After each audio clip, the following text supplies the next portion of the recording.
Hello बच्चों, let's see this question. So the question says a body of mass 5 kg starts from the origin with initial velocity u is equals to this. So body अपना motion origin से start कर रहा है with this velocity. Okay.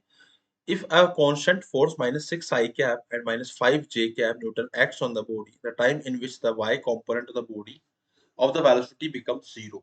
Okay, so here we will write the key concept that will be used in this question. So the key concepts that will be used here in this question is what? V vector is equals to u vector plus a vector into time t. Okay, so this is the equation of motion we are going to use here. And one more thing we are going to use is Newton's second law of motion, which is force vector is equals to mass into acceleration vector. Okay, so इसी को use करते हुए हम लोग इस question को करेंगे. So let's start the question. So what is the force vector? So we can write that force vector is equals to mass into acceleration vector. And here we can write that force vector is minus 6 I cap and it is minus 5 j cap. This is mass vector, which is mass is what? 5 kg into acceleration vector.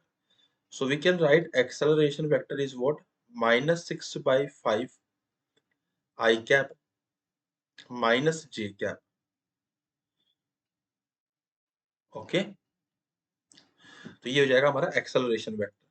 Now we need to write that the v is equals to u plus at. But what they are saying कि time in which the y component of velocity becomes zero.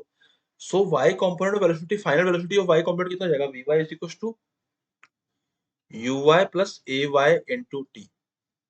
Okay. So what is Vy? So it should become zero. And what is Uy? So Uy की जो है component of the velocity u in the y direction is 40. Acceleration y direction में कितना है? -1 into time t is t. So t will become what? 40 second from here. Okay. So t की जो value आएगी वो 40 second आएगी. So we can say that t is equals to 40 second is the final answer. Final answer is option number 3. I hope you understood it well. Best of luck.